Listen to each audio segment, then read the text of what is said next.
Most people think old PCs are useless, too slow, too outdated, not worth touching anymore. But what if I told you this junk can actually turn into a full Android TV? No subscriptions, no expensive boxes, just a simple setup on hardware you already have. In this video, I'm taking an old PC and turning it into a clean, smooth Android TV system, ready for movies, YouTube, even games. And the best part? It's way more capable than you'd expect. So before you throw your old PC away, you might want to see this first. Right now, PC part prices are going absolutely crazy.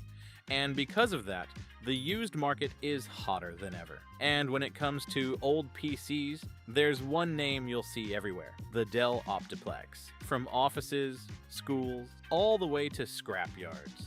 It's literally everywhere. And because it's so common, it's actually one of the best options for budget PC builds. You can get one for insanely cheap, or sometimes even grab one for free from e-waste, throw in a GPU, and you've got yourself a solid gaming machine. And this right here is the one I picked up from eBay, a Dell Optiplex 7020 with an i5-4590 and 8 GB of RAM for just $45.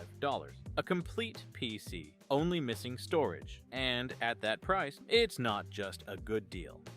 It's basically a steal. Taking a look at the outside, this machine actually looks really clean, hardly any scratches. Inside, it's neat and well organized too. Definitely doesn't look like something pulled straight out of a scrapyard. Alright, let's power it on. We're in the BIOS. And here we've got an Intel Core i5-4590 with 8 GB of RAM. This is a true 4-core CPU with solid clock speeds, still plenty capable for most everyday tasks. So yeah, this is not a weak machine. And that's exactly why I don't want to just leave it sitting there. Instead of running a heavy Windows setup, I'm going to turn it into something way more fitting: an Android TV box. Lighter, simpler, and fully optimized for entertainment. Alright, let's get started. First, I need to get the Android TV x86 installation file ready. I found a pretty stable build. It's running Android 14 and comes with full Google services support. Download it, then create a bootable USB using Rufus, and just like that, it's ready. Now, you can run Android TV directly from a USB, but it's going to be slow and sometimes a bit unstable. So if you want the best experience, I highly recommend installing it on a drive. And the best option here is a SATA SSD. It's fast, cheap, and more than enough for this setup. Android TV doesn't actually need much storage.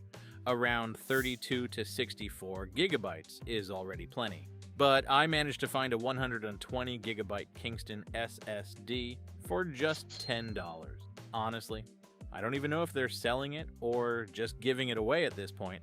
Alright, let's install it. Plug the SSD into the Dell Optiplex, insert the USB, and start installing Android TV. The system has booted from the USB, and we're greeted with the install menu. From here, you can choose Android TV Live to run it directly, but I'm going to install it to the drive. Select Install Options, then choose Auto Install to specified hard disk. From this point on, the system handles everything. No complicated steps. Just pick the drive you want to install to... wait a bit. Done. Reboot. Unplug the USB. The first boot takes a little longer while the system sets everything up. And there it is. Android TV. The interface looks exactly like a real smart TV. Clean, simple, and familiar. Initial setup is super straightforward. Choose your language. Sign in with Google. Accept the terms. Just a few steps and you're in. And just like that, we now have a fully working Android TV system. Google Play is here. Install apps freely and everything runs super smooth. Honestly, it's smoother than my actual TV. Quick system check, running Android 14, everything looks solid, nothing missing. Now I'm going to install a few essential apps and see what this DIY Android TV can really do. For controls, you can use a mouse and keyboard. I'm using a wireless combo here, super easy to navigate. You can also use your phone as a remote. Just install the app, enter the pairing code, and that's it. It works just like a real TV remote. Let's start with YouTube. Videos load almost instantly. Navigation is incredibly smooth. I can scrub through the timeline with no lag or stutter. But that's not all. This is Android 14, so it supports way more than you'd expect.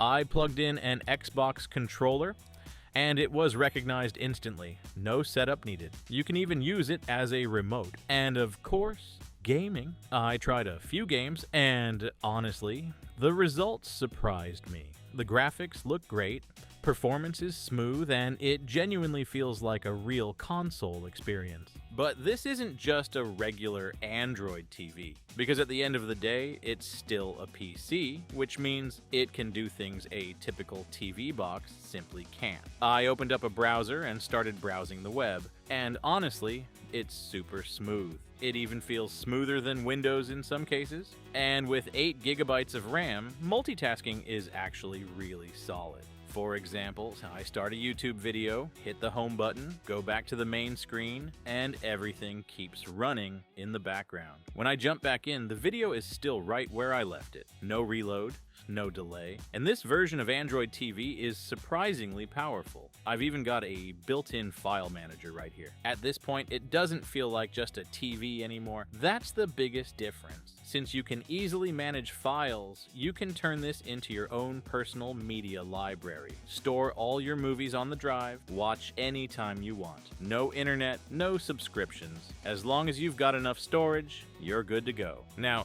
let's push it a little further. I'm going to hook it up to a 4K TV in my living room. Starting with YouTube at 4K resolution. The image looks incredibly sharp, videos load fast, and scrubbing through the timeline is almost instant. No stuttering, no freezing. Everything feels smooth. Next, gaming.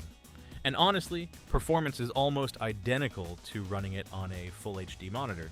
Still smooth. Still stable and completely playable. To be fair, Android TV is very well optimized for media consumption.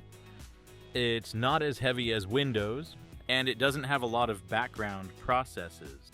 So even with an i5-4590 and 8 GB of RAM, the overall experience is surprisingly stable. A typical Android TV box costs anywhere from $40 to $100. But this one, more flexible, more powerful, and you can upgrade it anytime you want. And most importantly, it only cost $45. And you know what? There are tons of Optiplex machines like this, just sitting in storage rooms somewhere, covered in dust. Of course, it's not perfect. It's bigger than a typical TV box. It uses a bit more power. And yeah, you might hear the fan spinning quietly in the background. But in return, you're not just getting a simple media device. You're getting the full power of a real PC, capable of doing way more than any regular TV box. And to me, that's absolutely worth the trade-off. The crazy part is, machines like this are being thrown away every day, or forgotten in some corner, when in reality they still have so much value. It could be an Android TV, a gaming machine, or anything you want it to be. And sometimes what you need isn't a new device, it's a new way to look at what you already have. So, what would you do with your old PC? Let me know in the comments, and I'll see you in the next video. Gaming in 2026 is kind of ridiculous.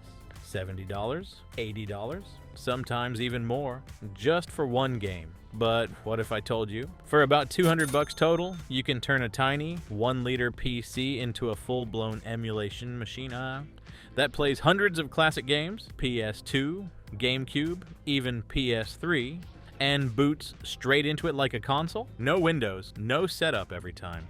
Just power on, grab a controller, and play. Yeah, this little box, it's basically a time machine for gaming. And today, I'm gonna show you exactly how to build one. After scrolling through eBay for a while, this tiny little machine caught my eye. This is the Lenovo ThinkStation P320 Tiny. It was only $60, but there's a catch. It's a bare bones system. No CPU, no RAM, no storage, basically just a shell.